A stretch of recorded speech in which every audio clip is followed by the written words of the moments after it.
Okay, I promised you a little video about free motion quilting.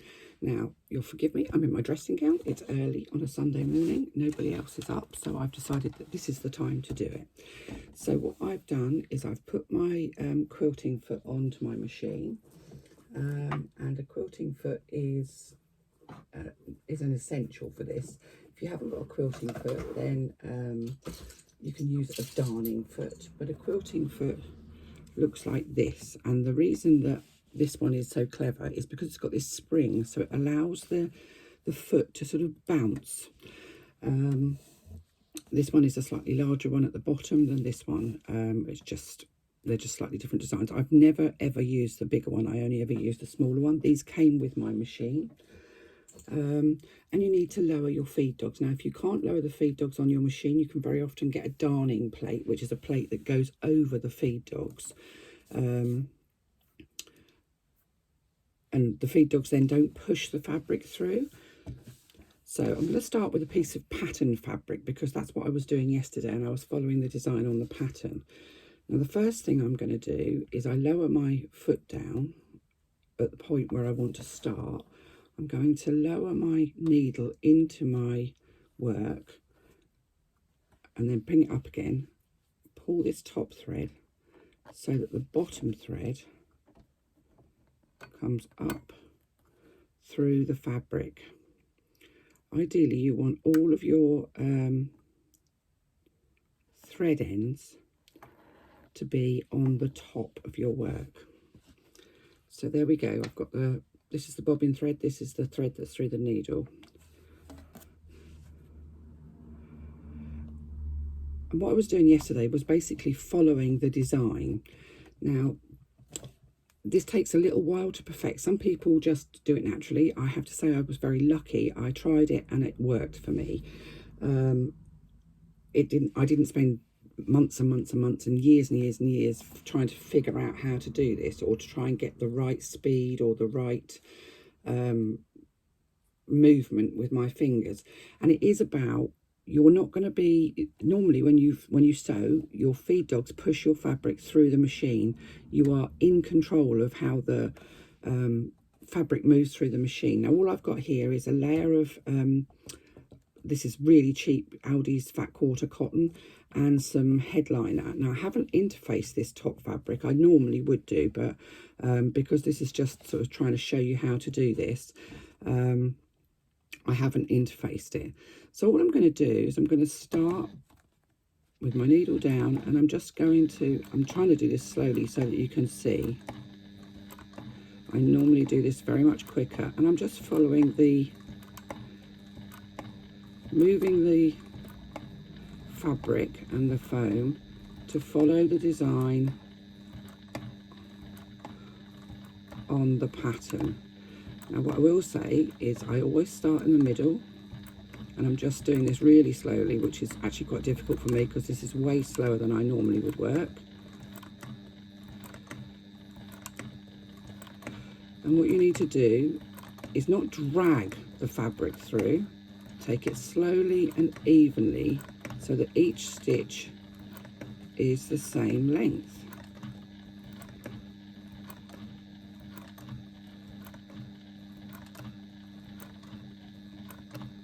Make sure that your foot is down, because it's quite easy to find yourself with the foot up. Now I'm just going to move those threads out of the way. Make sure that your fabric is nice and taut, and that's, you can use pins or grips around the outside or spray based, whichever suits you best. And you can see I'm just literally following the line of the design. So this is a bit like colouring in when you're a kid. And I'm trying to go really slowly so that you can see what I'm doing. Now, the bigger the design, the longer you can kind of make your stitches, so you can move your fabric a little faster to make a longer stitch. So now I've gone around that entire first part. Now, with free motion quilting, the idea is that you actually don't then stop and then start on the next piece. So you have to kind of think of something to infill the design. Now I'm using a dark coloured thread so you can see, and I'm going to, just going to get those threads out of the way. I'm going to do some pebbles. So pebbles are little round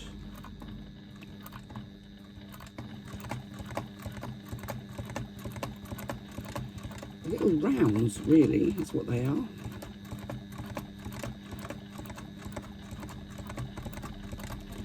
Which will get me to my next part on my design. And you can go back over the lines you've already done. I'm sorry if I keep jittering when I'm talking. It's because I'm trying to concentrate and talk at the same time. And normally when I do this, I get into my mode, and that's where I stay. So now you can go.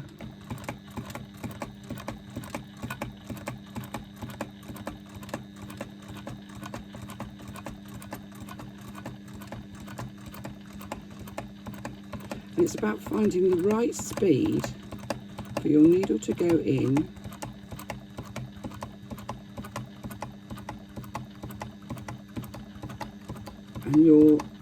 and we appear to have run out of bobbin thread. That is just marvellous. So I'm just going to pull that out of there and leave nice long threads. Yep. Okay, now I've literally got another bobbin here, but this has got orange thread in it, so this is not the ideal thing to do. What I always would say is use the same colour thread in your bobbin as you do in the top. In fact, what I might do is change the top thread to the orange to match. So let's just happen to have the orange thread here. And since this is a practice piece, it makes no difference. I'm just showing you, I just want the thread to not be matching the fabric, so you can actually see what I'm doing.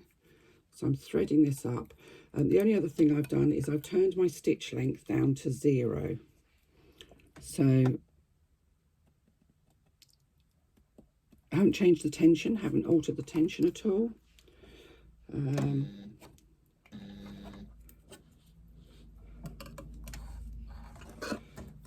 now I have both the bobbin thread and the top thread up. Now if you do find that happens, what you can do is you can unpick slightly so that you've got 2 threads on the top and 2 threads on the bottom, and then you can bury those threads afterwards, but I'm not going to. I'm just literally going to cut those off because they've annoyed me now that the bobbin thread is gone. That just goes to show how unprepared I was. So once again, lowering the needle in,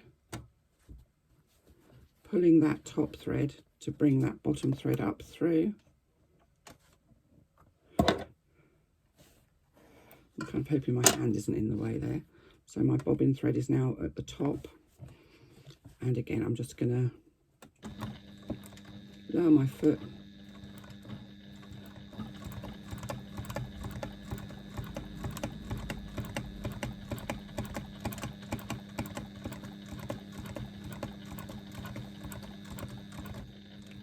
And I'm back to the beginning again. Now I want to go to this little mark here, so I'm going to do some more of those little pebbles.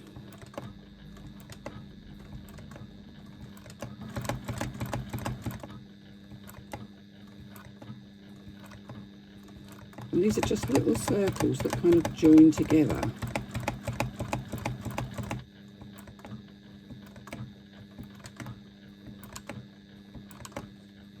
And then once I'm there on the edge of that second bit of that next part of my paisley design,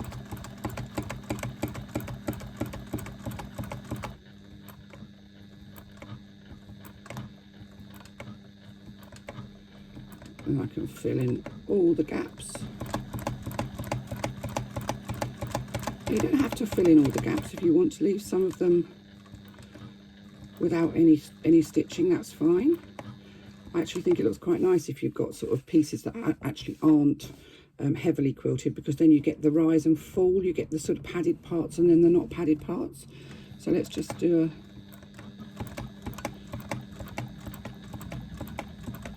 You can see my hands are either side, and I keep them fairly close, and I keep that. I use my hands to hold the fabric taut, and I use my hands to move the fabric around the outside of the design on my fabric. What you really want is a nice even stitch, so you need to move your fabric at a nice consistent speed. Now the other thing that you can, I like pebbles to fill in gaps. The other thing that you can use to fill in gaps is what they call a meander. So it's a bit like a jigsaw puzzle, like a wiggly line.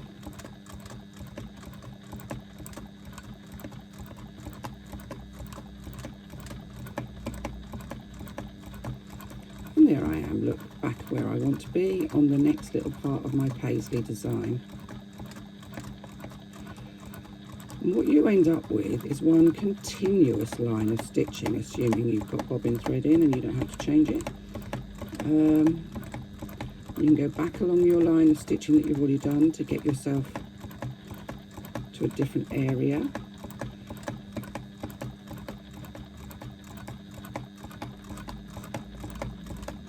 More pebbles.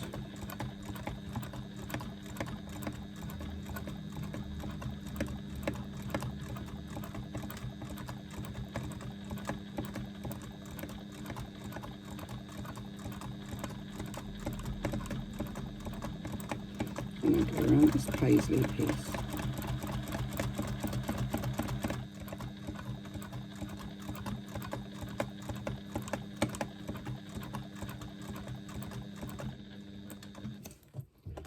It doesn't feel like that's very secure. Now it is.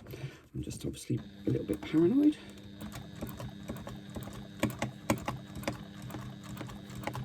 And we'll go all the way around this circle. And you can do as little or as much as you want to. I've used this technique, sort of using the design on the fabric quite a lot, because I just think it gives fabric a really, it just brings out the design.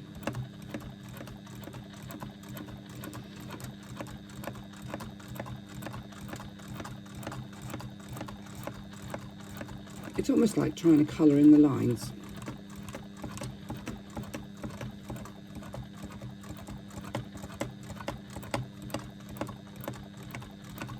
And we'll do a bit of a more meandering.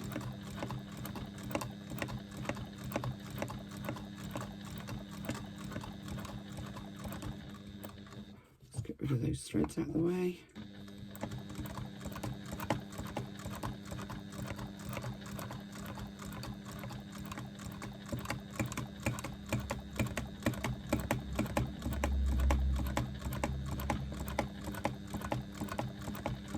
I've actually got a far too big a needle in here. I didn't change the needle and I was using a size 18 for something, so I've actually got quite a large needle in, which is overkill. I usually use quilting needles for this.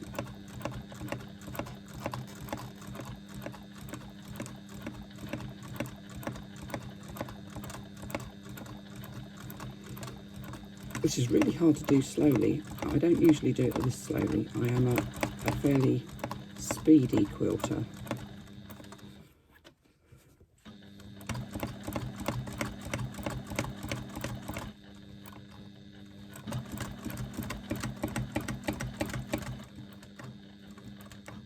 But you get the idea. I'm basically following the line of the pattern, the design on the pattern. Now when I'm finished, what I can do is I can pull my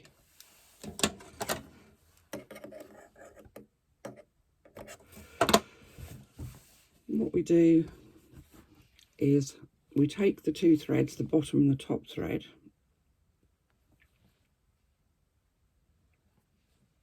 and tie them off Just do a couple of really tight little knots just to secure them. Then I use a self-threading needle. I hope my hand's not in the way there actually. Got big hands and they do tend to make better doors than windows. Oop. Trying to get 2 threads through a self-threading needle just because I'm lazy. And then go into the quilt at much the same point as your threads have finished, and bury them. So I'll put my needle in. I'm going to bring it out a little bit further along, just about an inch or so.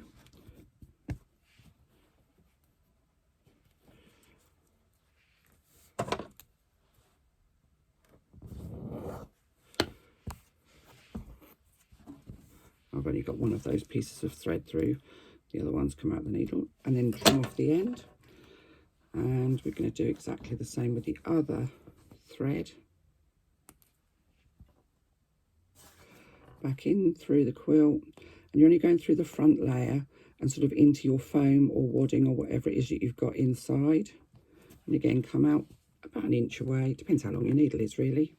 A pair of very sharp scissors to just trim off the end, and you can see that that has completely disappeared. Obviously there's half in grey and half in orange, but there's no, obviously the 2 different colours show, but there's no obvious start or finish point.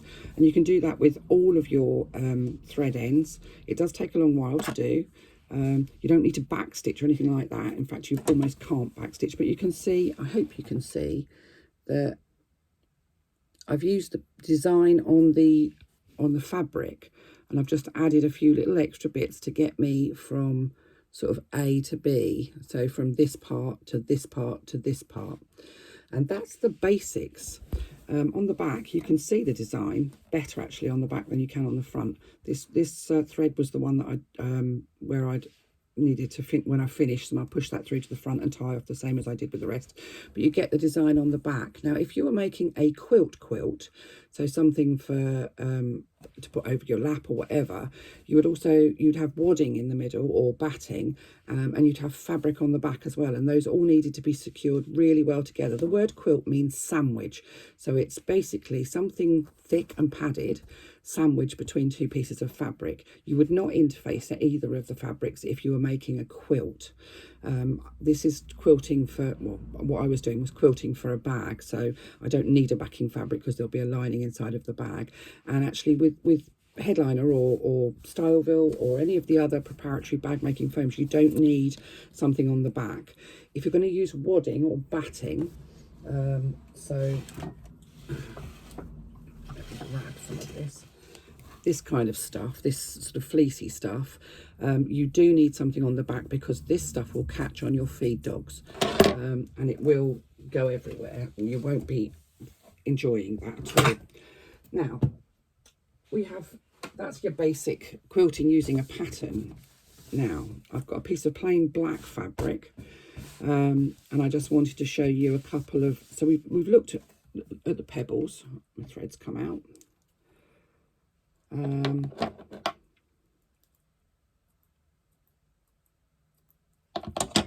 Let's just rethread. I'll just show you a couple of the other sort of things that people like to do. And I'm actually going to start, I'm not even going to bother bringing my threads through because I'm literally just going to try and start showing you. I just want to show you a few of the designs. So we have that. I'm going to start at the edge because I want to show you. On the black thread, on the black fabric, you can see the design better than you can on the pink. So let's just get my threads out of the way.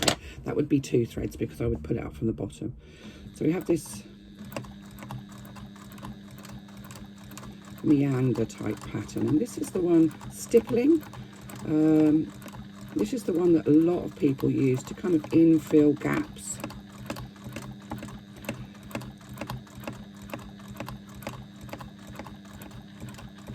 And again, I haven't interfaced this fabric. I would usually interface. I'm trying to do it nice and slowly so that you can see. Sorry, foot went a bit heavy there. And you are literally just wandering almost to fill in a gap. And you can make that as small and intricate, and I've done very intricate. You can literally go, I'm going to fall off the edge of my piece of foam in a minute.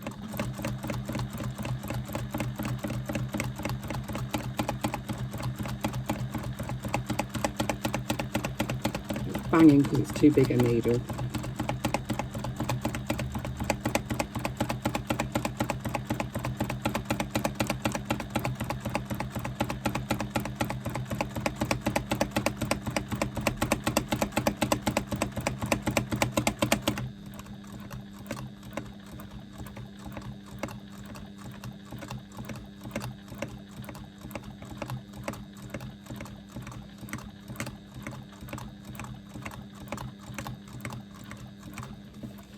You can do quite a tight meander or quite a loose meander, and to give you an idea of how tight or how loose that is, that little piece there is approximately 2 inches by 2 inches. So you can see there's quite a lot of stitching within that sort of gap. This is a looser one, this is a tighter one. You could go much bigger. If you're doing a massive quilt, you'd want to go a lot bigger. So that's your stippling or your meandering. Now let's move on to the pebbles, and we are literally going round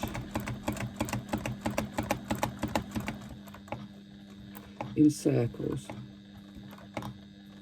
That banging is really annoying, but I can't be bothered to change the needle, and that's poor on my part, but this was just to show you the basic idea.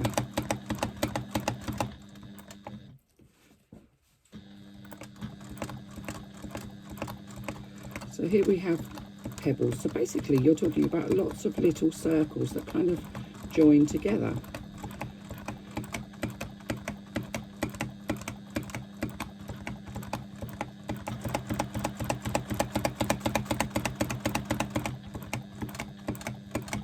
If you need to come back and find another space, then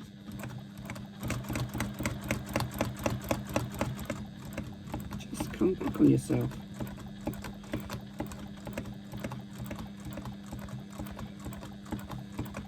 So we have lots of little round circles. And you can do them all the same size, or you can add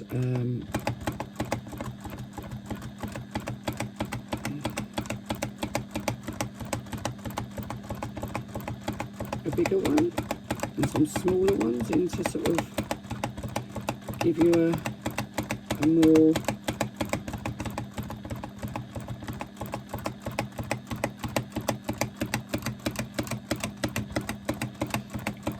awful, that terrible noise. I'm not changing the needle, I can't be bothered. So you can kind of create, you can see the look there with big circles, little circles, whichever kind of circles you want to do. If you don't want to do circles, then do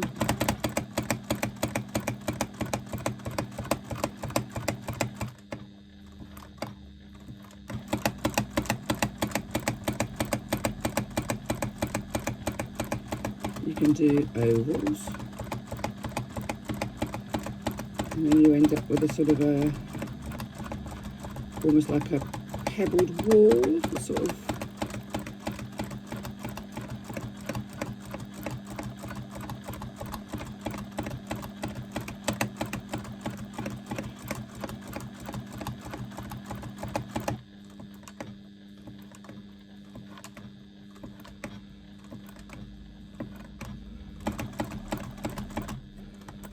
You can see there that you've got, it's a change of shape, same sort of idea, but it's a change of shape, and you can fit those in together.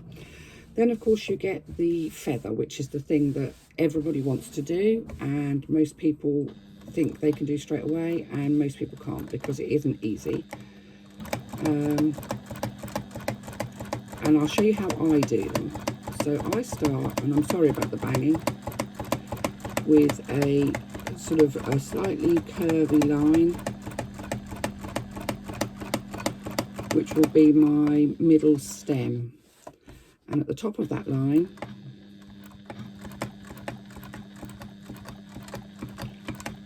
I'll do a sort of a tear shape, and then I'll come back down, and sometimes I'll come back on that original line of stitching, sometimes I'll come back down.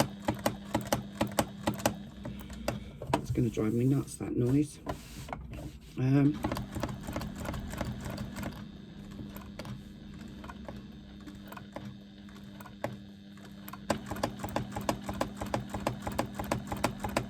That's probably about 1/8 of an inch. So that's the top end of my stitching. I don't think you can see that, that's out of picture. So the top end is here with that little bubble on it, and I'm now at the bottom end. So this is going to be the narrower end of my my feather. So I'm going to start on this side, and then I'm going to work on that side afterwards, and I'm hoping you can see. So I'm just going to move that slightly. So what I start with is I'm going to do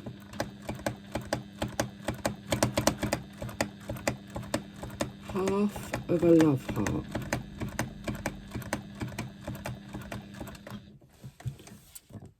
And I'm not sure if you can actually see that. I don't know if there's a better angle I can do this at. Just moving that around a little bit. Not sure. I think it might be easier to see on this side. So actually I might come over to that side and start on that side instead. So I'm going to start on the bottom with, and I'm going to try and do this slowly for you, with half of a love heart. So when you do your love heart on your Valentine's cards, we've got half of a love heart. And then I'm going to go back up to the centre, using that centre line, back up to the top of my love heart, on that centre line that I've already stitched.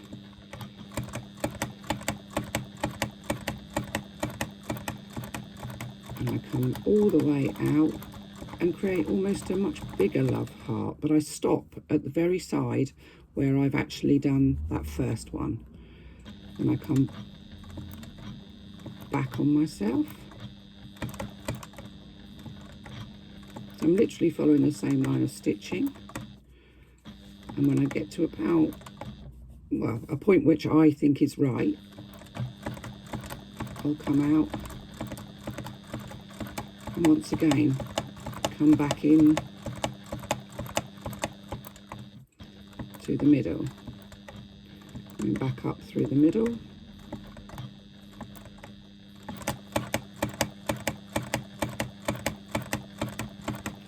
And each one is getting slightly larger than the one before, each sort of feather part. So get to where the edge of the other one is, come back on myself, taking it slowly. I don't do this slowly, I'm finding it really difficult to do this slowly.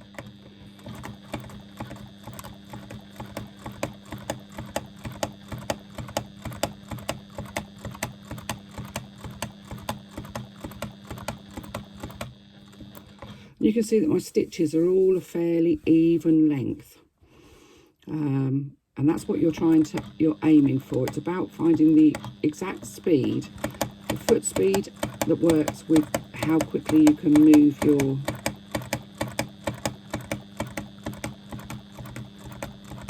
fabric.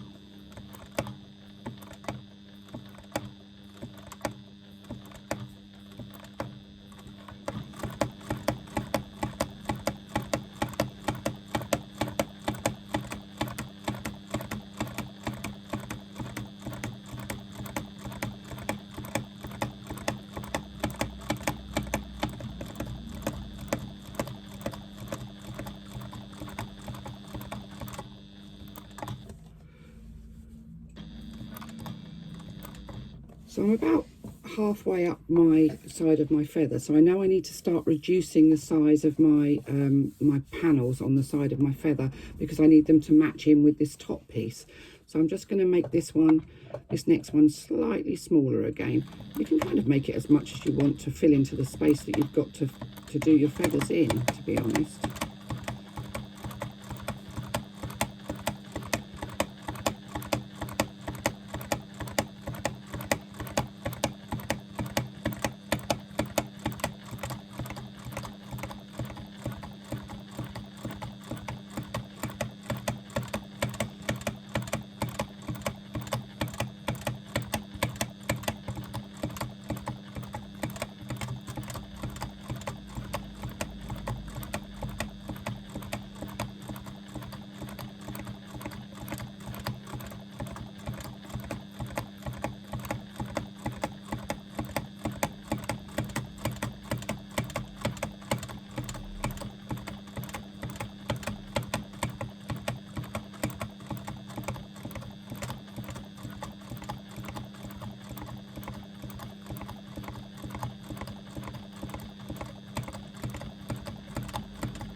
So we've come all the way to the top, and I'm now going to go all the way back down to the bottom,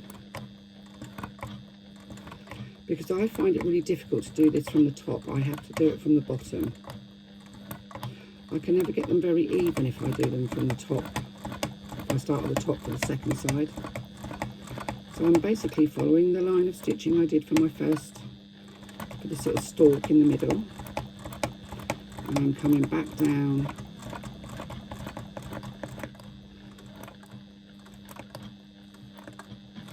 to the bottom. And I'm going to do exactly the same as I did on the other side, on this side.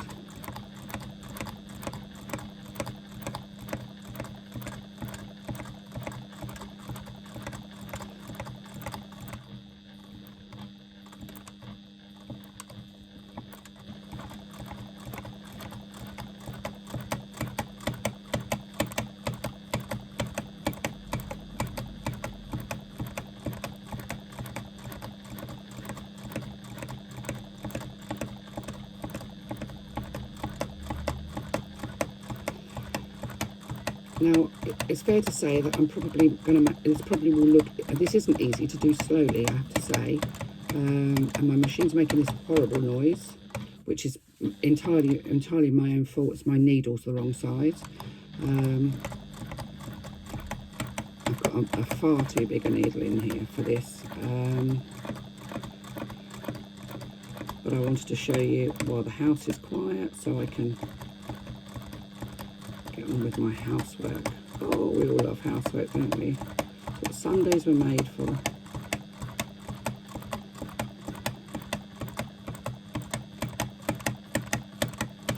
I don't claim to be an expert at this, and I don't claim to know all there is to know about free motion quilting. I did my first bit of free motion quilting about 3 years ago, but I discovered that I have, I believe, a natural aptitude for this, and I think some people do and some people never get it, never ever manage to find the right pace or whatever. I think the one thing I will tell you that I think is absolutely essential is to relax, to get yourself into a really kind of calm and relaxed state. Don't try and do this when you're in a hurry. Don't try and do it when you're stressed. Have an idea of what you're going to do. I tend to be a bit of a random quilter in so much as that I don't follow a design. I just kind of quilt. I just do what feels right for the fabric, for the design that I'm doing. So, you know, all these beautiful quilts that I've seen where they have a specific design, they're absolutely fabulous, but it's just not me. It's too prescribed. Right, I'm going to cut my threads there because I want to show you what I've done. So there we have the feather, and you can see I started down here at the bottom and I've come up and around up.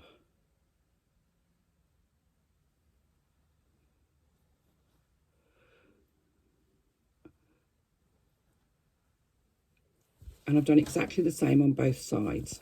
I've reduced the size of my feather panes as I got towards the top, just to meet that little teardrop that I made at the top. But you can see it's a perfectly acceptable feather. You could make it a lot longer, you could make it narrower, you could make it wider to fit into a gap, whichever you wanted to do. Feathers are something that most quilters want to be able to do, and most of us find it's quite difficult to do.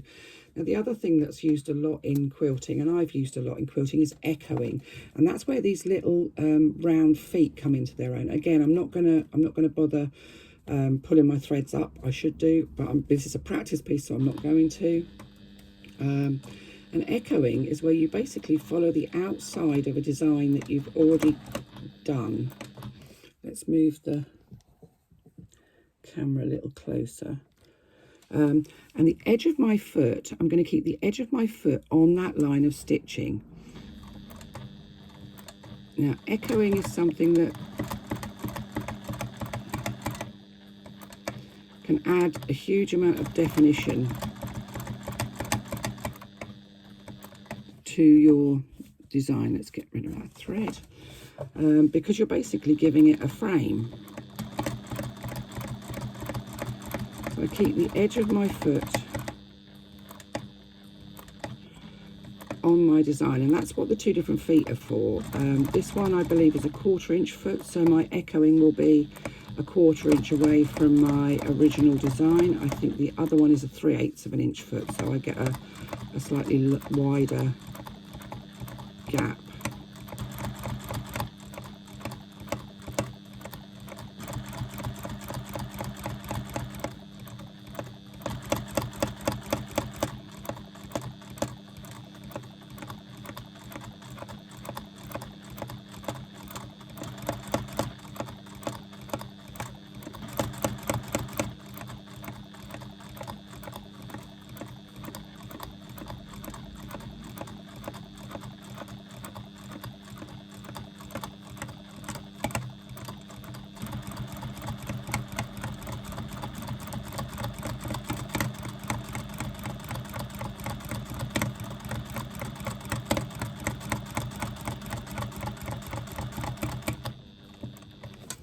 You get the idea.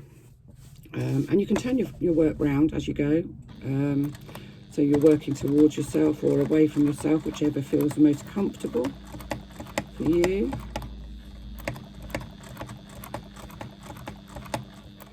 I'm just very conscious that my hands are big and they get in the way, so that's why I'm trying to keep moving things around, which is not ideal.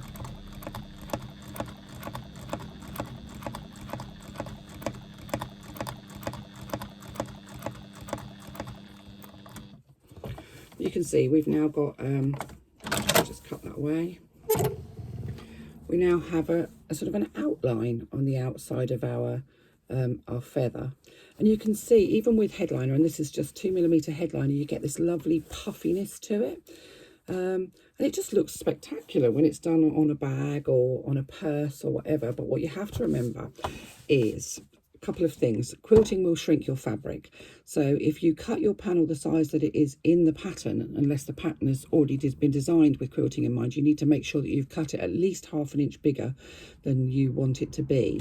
And usually I would say to make your wadding or your batting or whatever you're using underneath slightly larger than the panel that you're quilting. However, if you're doing something for a bag, I usually cut my foam to the right size, to the size that the pattern tells me to. And I don't do this business of cutting my pattern, my foam 1/4 of an inch smaller. I always sew my foam into the seams. I don't baste it at all. I sew into the seams and then cut off the seam allowance. So my foam panels are the same size as my exterior panels. So if you can cut a foam panel the same size as your exterior panel, then lay your fabric over the top of it so that it's got at least ½ an inch around the outside.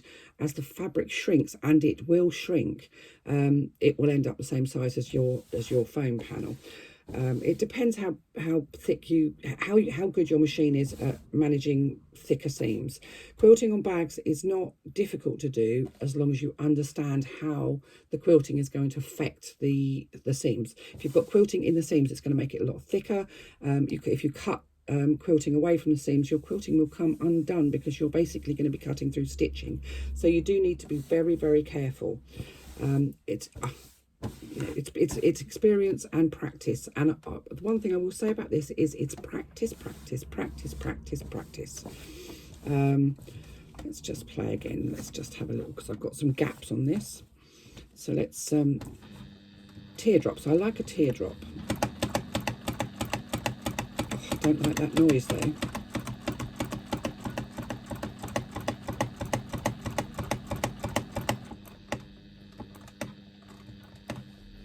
So you can see I've created a little, I hope you can see, move you a bit closer, created a little teardrop there, just underneath there, and I'm just going to do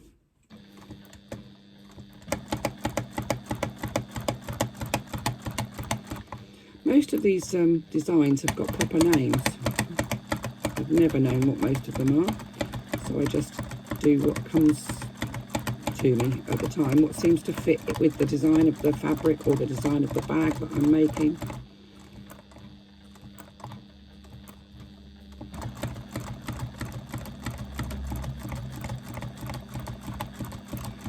So what you have to remember is that you've got one continuous line of stitching. You're not stopping and starting.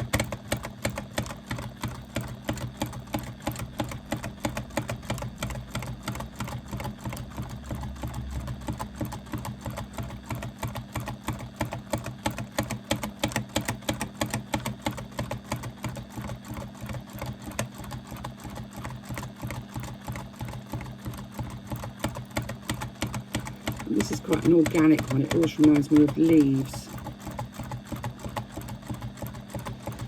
I often use this one for filling in bigger spaces.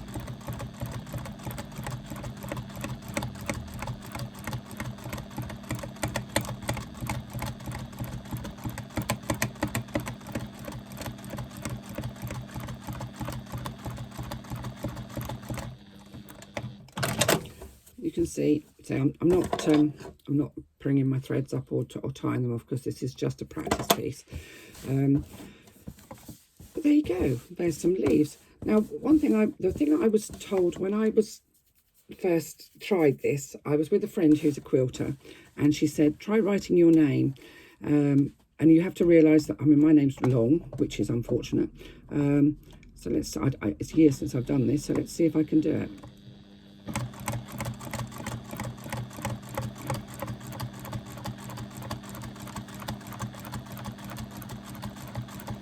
Remember, you can't take your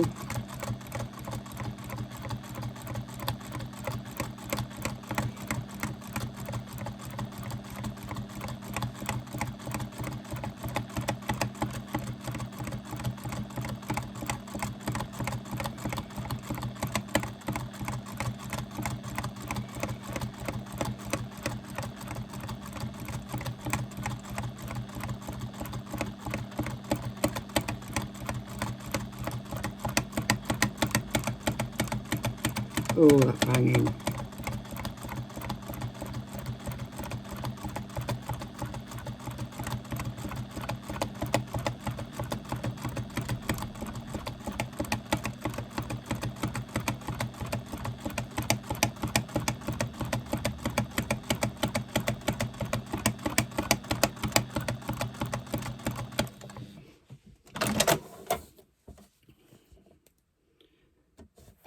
I may have forgotten to cross my T, but that says Christine.